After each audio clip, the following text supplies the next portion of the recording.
Hi, everyone. Welcome back to Socially Distant Tea Time. I'm Caitlin LaGreas, founder of Be Her Village, and here I'm joined by Laura Otton, maternal health specialist, licensed clinical social worker, and Evelyn Page, licensed clinical social worker and maternal health specialist. Mental health specialist. That's mental health is health, though, right? How are you ladies today?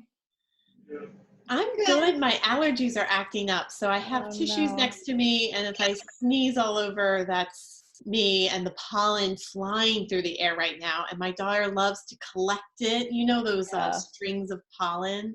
Yeah. And I'm just like, don't touch that, please. Oh, my son is suffering too. He comes because all they do is play outside, and he just comes in. I'm like, here's medicine. I'm so crunchy granola and holistic, but as the years tick by, much less so. I don't know if we've talked about it on here, but my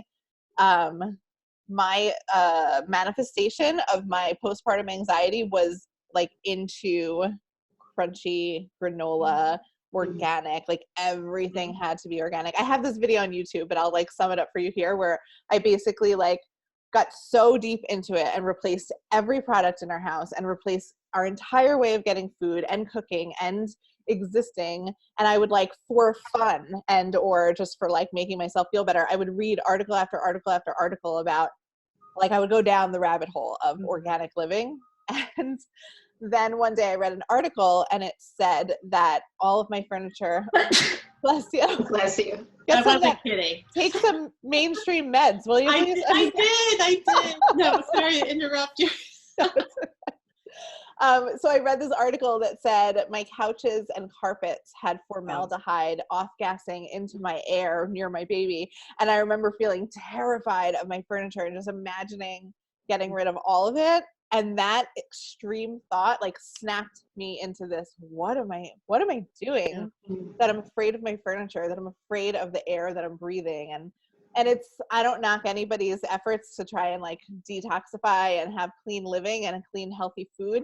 But for me, it was a perseveration. It was something that was not actually, he was like, we'll have the most organic food, but your mother's a nutcase. So, a little balance here and there. Tips over to the unhealthy pretty easily, right? But that's I had a little visitor off screen. It's something's happening in the off in the background. That's kind of a good thing to bring up with the coronavirus, because as things are slowly kind of even thinking about opening up, I've been hearing a lot, and I know I feel it myself, of okay, I'm trying to weigh out the risks and the benefits, and that goes with everything with motherhood, right? So I just read another article a few days ago because I ordered up on bug sprays and sunscreens for the summer, and I'm trying to weigh that benefit of it's so much easier you spray, but oh my gosh, are they they're don't make sure they don't inhale the spray. I'm like, hello, I have a 1.5-year-old. He's going to inhale some of this. Right. But it's that balance of everything we do has risks, and you can't put yourself in that bubble. Like Caitlin, you said, I guess you could change out everything. A lot of people do. And some people do. And okay, if you have the resources and the energy and are able to do that, great. But we do have to draw a line somewhere for ourselves and not compare ourselves to other people of oh, well, I can't have this plastic cup in front of her because she only uses glass, and I'm poisoning my child because of this. It can lead to a lot of stress, that comparison trap. Definitely. And it's hard, I think, too, because it feels like there's such a culture of moms who identify with trying to detoxify and trying to have healthy living. And I think it's a really normal thing to kind of, before kids, you just eat what you want to, there's definitely people into health before kids, but there's something about getting pregnant, growing a baby, and trying to keep your baby healthy that leads people into clean food and clean living. So there is a culture, and there's a whole bunch of people, if you're into that support it. And so it's not oh, this behavior is bad and this behavior is good. This behavior means you're suffering from postpartum anxiety. This behavior means you're not. It's more of a spectrum. It can mean, for me, it was totally a manifestation of the anxiety, but I couldn't see it until I was about to throw my couches out. And then, you know, but for another person, they might just really be into organic food and they feel better eating that way, and they're not suffering from a anxiety disorder. And I think that's where a lot of these issues can go so undiagnosed, because people themselves can't recognize it necessarily when they're in it, because the red flags look different for everybody. And then, and this is like the big thing that we can actually change, I think, is that providers are not trained in spotting it. Providers that have their hands or their eyes on women, like OBs, everyone sees their OB, everyone sees their midwife. You know, not everybody has, and this is why we're doing this, not everybody has maternal mental health specialists being like, well, this could be, you know, if you're scrubbing your hands until they're raw, like, yeah, you're preventing coronavirus, but also what is your actual risk, you know, and how is that balancing in your life? Yeah. Right. Hard. Yeah, I think a lot of it, I think like Laura was saying, was kind of evaluating the risks that feel that are okay for you, for your family, but then without it also kind of driving you nuts, honestly. Like if it's starting to become so much of a burden, you know, you kind of reevaluate it. Like you said, Caitlin, when you were about to throw out your couches, like, oh, this might be too much. Ooh, maybe you know, I've gone past the point of no return.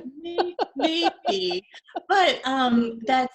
I'm glad, Caitlin, you said it of that's not what the woman's usually saying to herself. And Evelyn, I know you agree with me. By the time they get to us, they have some sort of understanding. I wish I could get to them months beforehand, because the narrative that they're hearing in their head is, I'm being a good mother by doing this. I'm a bad mother if I don't do this, or I'm a bad mother because I'm doing this other thing. And other people, other moms are doing it so much better than I am. Other moms don't feel this way. So it's not related in their minds to their mental health. It's related to whether or not they're a good mom or being responsible. And I even when they get to me, there is still some of that I have to work on, of that guilt. Other moms don't feel this way, or if I really loved my baby, I would do it this way. And changing that narrative is really tough. But I do think of all the moms out there who just think that they're being bad moms, and it's like, no, you just have anxiety, or you just have depression, and you're actually doing a great job. And I don't know. I mean, it's almost just really nice when I kind of get a pregnant mom and before she has the baby, and maybe like some of that anxiety is starting to come up, but then we have some time to kind of work on it and have a plan, so that and sort of work on what the expectations might be, you know, so that there's not this you know, that exactly that narrative, like you said, Laura, of like, you know, I have to do it this way, or this is the right way, you know, but kind of knowing that there's a whole range of things that could be okay for you, and, you know, and becoming a little bit okay with the uncertainty of what postpartum is going to look like, you know, because things might, you know, you might have a plan, and even if you have, you know, the supports and everything you need, it might look just really different once baby comes home, once baby's here, and kind of being flexible. But I think when I've been able to work with moms before they deliver, and we kind of work through some of that before, they're just much more, they're able to kind of go with the flow a little bit more. Not that it's not hard, but they kind of already are anticipating things not being this like ideal, or this, you know, what they see on social media. Definitely. I wonder if we could, I mean, this is just throwing it out there, but I wonder if we could, like literally the three of us, but also just as a culture, put together a list or some sort of reference for what good moms really are. Because we always talk about like, that doesn't make you a good mom, or that's not what defines a good mother. The thing that I've always said to the people that have expressed that to me, whether it's dual clients or friends or family, is if you are worrying about being a good mom, you're a good mom. Like that already, just literally the concern of like, am I doing this right? Am I serving my children?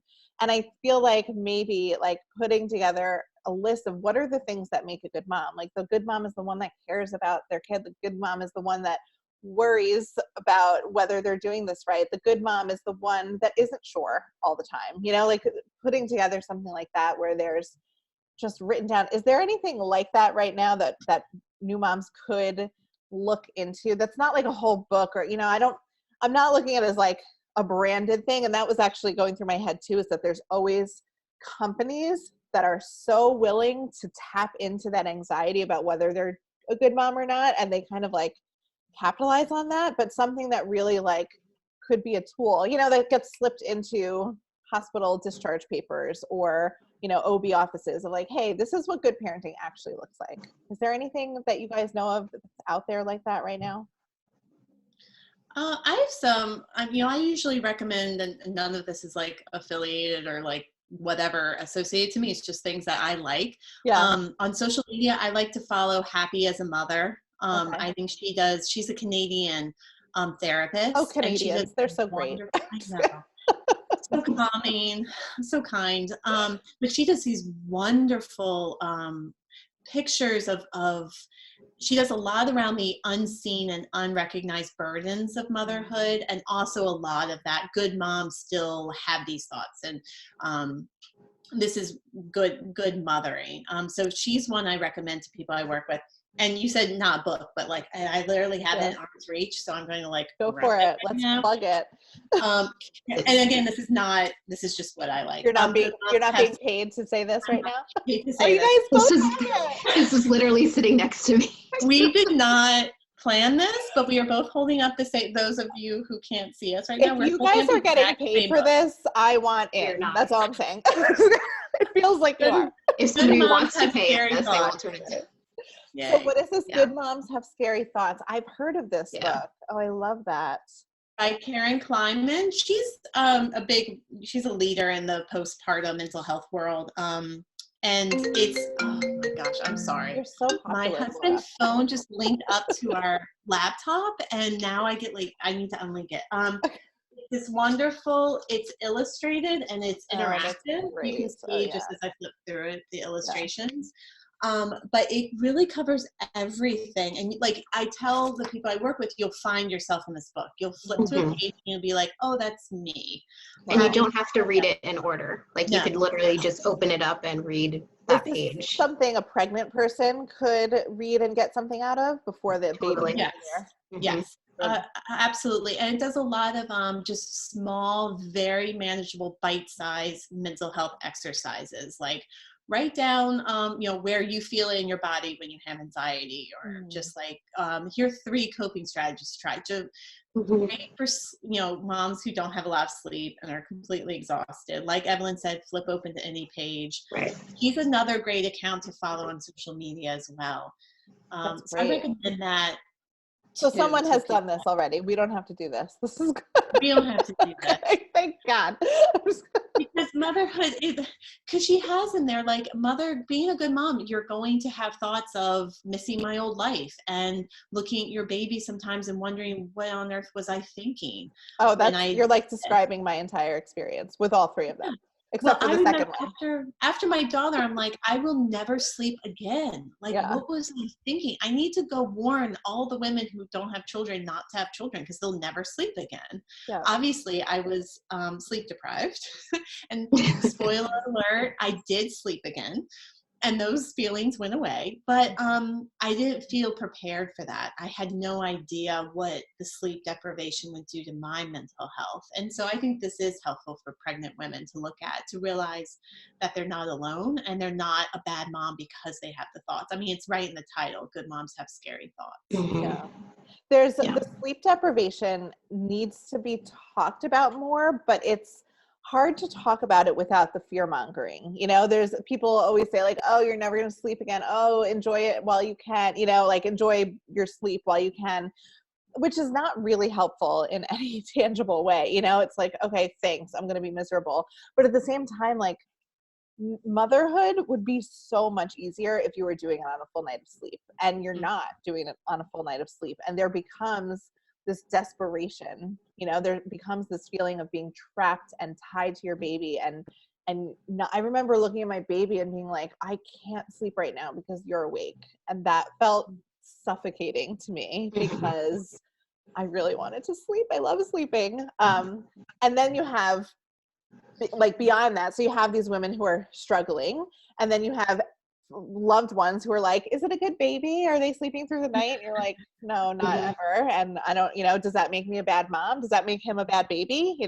And then you have the sleep wars of the mothers of like crying it out, or, sleeping in the bed with you, or night weaning or not night weaning. And it's just everything's so charged and difficult. And the reality is like life is so much easier when you're well rested.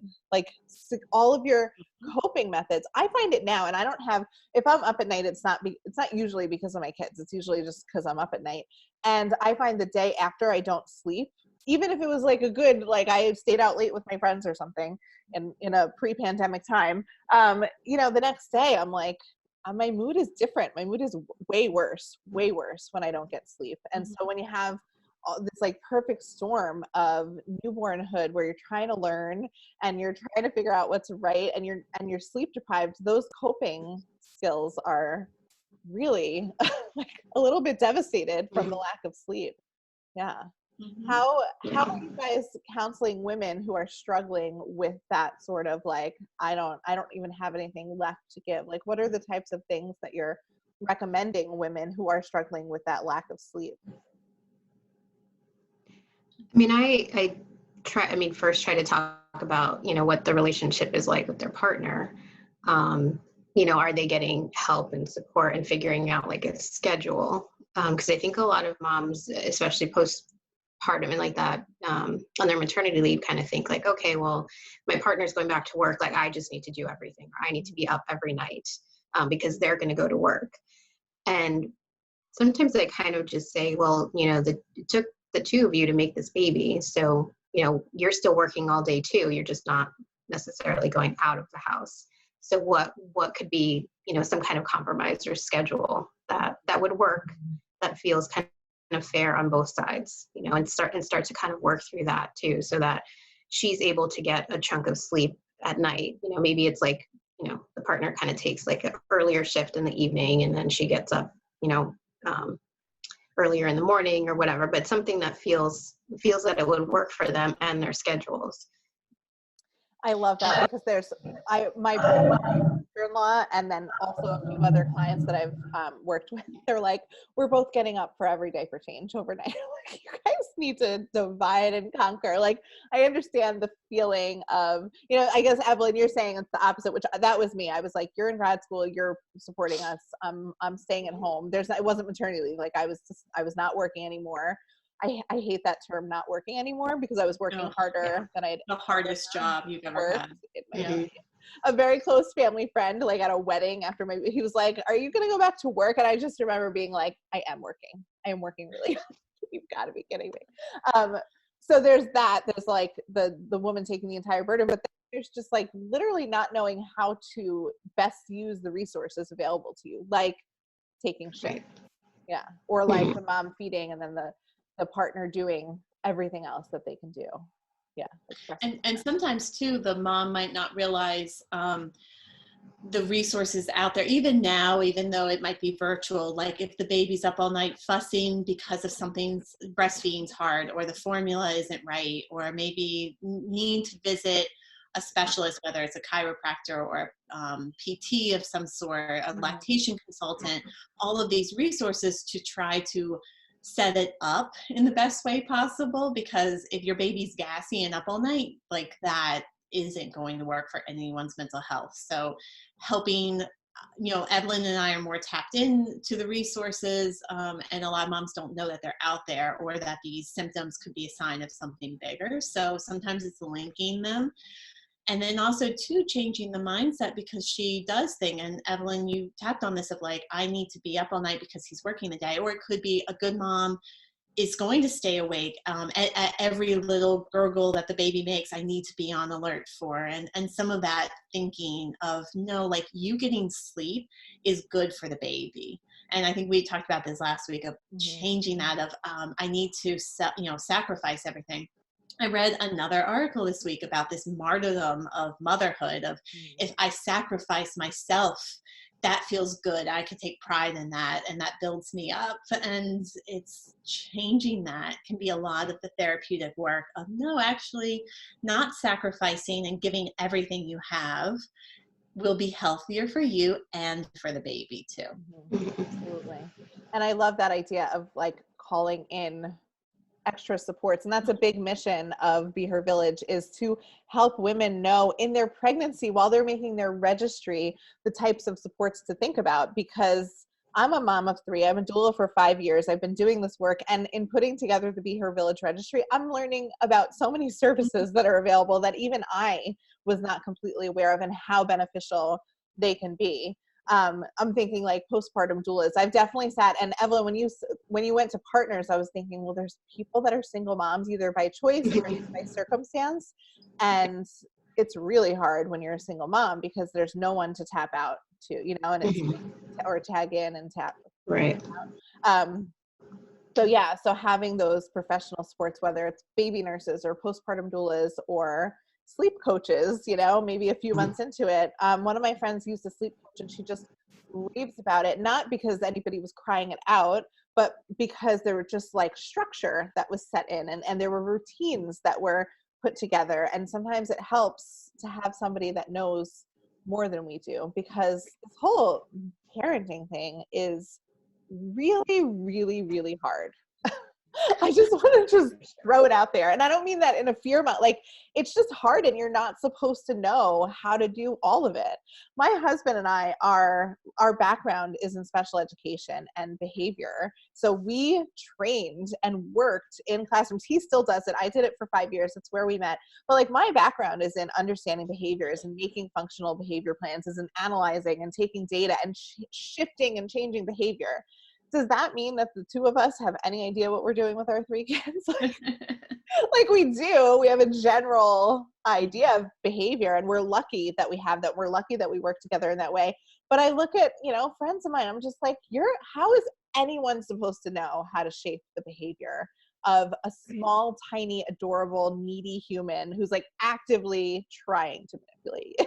Oh, they are a walking id with their impulses and anger and Yes. sadness and happiness. Yeah, and sometimes there's even more pressure. Like I came into this, I had been doing therapy, I've been in mental health, I worked with kids and families, and I knew it all. You're the perfect parent until you become a parent. Oh my God, totally. And when I finally, and I shouldn't say finally, because it's not like a stopping point of I've achieved this, but just realizing that part of this is just the child's personality, and part of this is just being a kid, and letting go of if I did everything right, I would have this perfect child, that doesn't exist, that no one wants. You don't want the perfect child.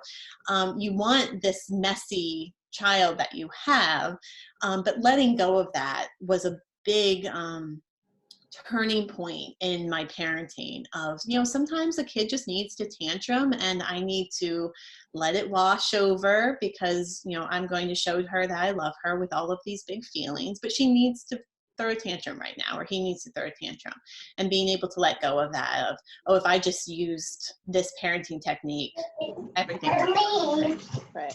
All right, let's see live action parenting, Evelyn. Go. Evelyn, intervene with positive Intervene while being fully grounded to yourself. And you are banging so loudly on that door. Good banging.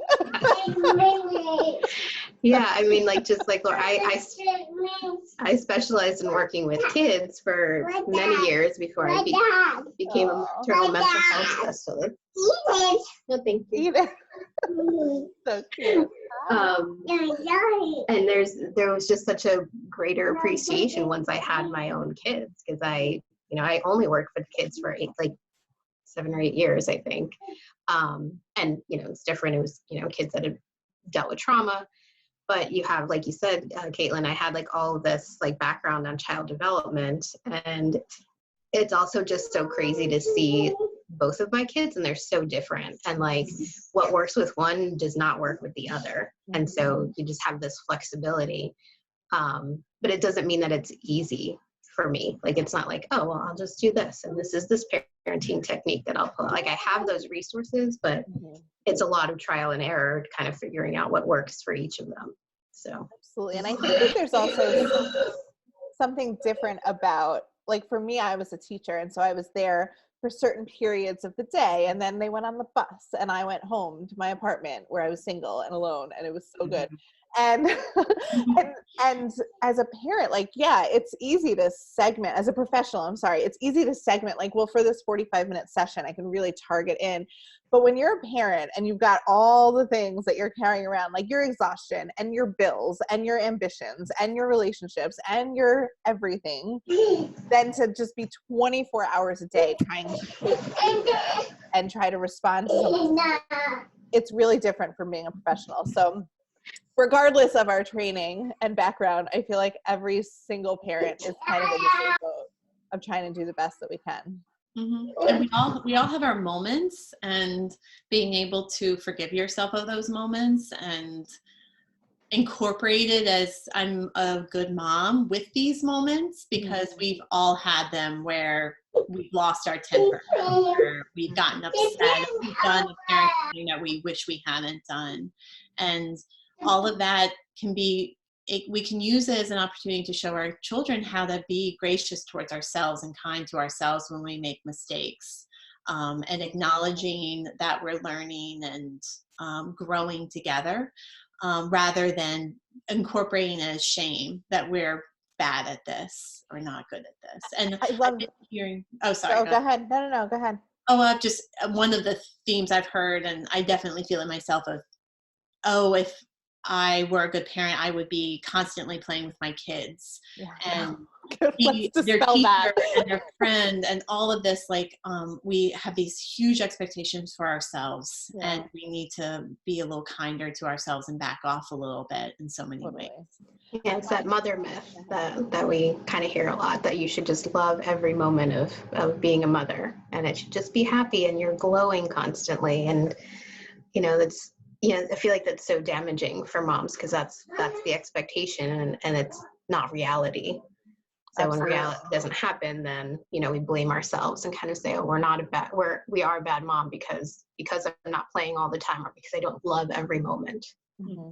And I think that when you do lose your temper, or you do yell at your kid, or you do make a mistake and you're not the parent that you want to be, I think what you do after that is actually the lesson for your kid, right? Because your kid, they're going to make mistakes. They're supposed to make mistakes, and they want to see what you do when you make mistakes. So when you lose your mind and you yell at them, or you punish them, or you do something that is not in, like, the gentle parenting, that you've tried to adopt for yourself, but then you go to them and you say, hey, I'm really sorry that happened. I made a mistake. I don't know, if you take some responsibility directly to the child, I feel like it helps them see what they can do next time too, because they're going to lose their temper too. At least my kids do. Like, they absolutely are working on, when someone makes me mad, what do I do next? And, like, sometimes they make the mistake and sometimes they don't, but I think part of this, like, perfect mother is that we're doing a disservice to the kids, because you're not perfect all the time,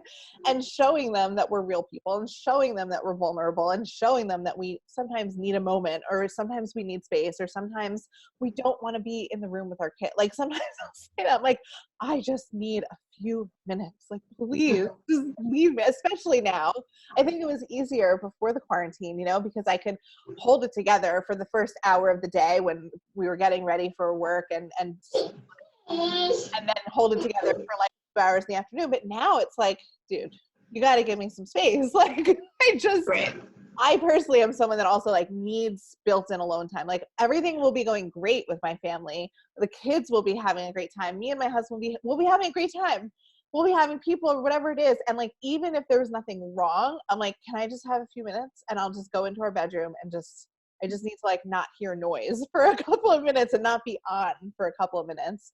And I think that the more moms have permission to not be on and not be perfect and not be wanting, to be in their kids' lives, like, it actually is teaching your child, hey, this is how I'm coping. This is what I need. And you know what? Sometimes, and this is what I think is difficult for a lot of new moms, my needs are going to come first over your needs, right? Because your needs are, maybe you need some water. Okay. Can it wait a few minutes? Like, or you need me to read a book with you. Okay. But first I'm going to finish up this thing, and then I'm going to tend to you. And I think that's really difficult to make that transition, because in the beginning, the newborns really do need constant, immediate response. And it's hard to break out of that as they get older. Mm-hmm. Sure. You're doing a great job, Evelyn. Going Managing right now. Yeah. But yeah, so much of this is giving ourselves permission to take care of ourselves and making sure that that stays a priority in our lives. Mm-hmm. You're absolutely right. Now more so than ever, Now right? more This than is like ever. the crucible of parenthood right now. It's like sit in a house for 3 months or however long, 11 years. It feels like 11 years some days. Some days I'm like, oh, it was March. It's not still March, you know, and other days I'm like, this has been forever. But it's really like, this is the test, if there ever was one, of parenting and of, you know, getting through this together. So lots of grace and forgiveness and self-care for sure, wherever we can get it. Excellent. Well, thank you, ladies, for another wonderful tea time discussion. Next week, we should try to actually make tea. Because I make tea. Did you? Oh, you're so good. You're No, good. it's the allergy, so I like really need to hydrate, you know, all the mess Yeah. dries you out. I love So. my water. Okay. All right. Well, next time, some hot tea like Laura. We'll all follow Laura's suit. Awesome. Have a great day. Thank you. Bye.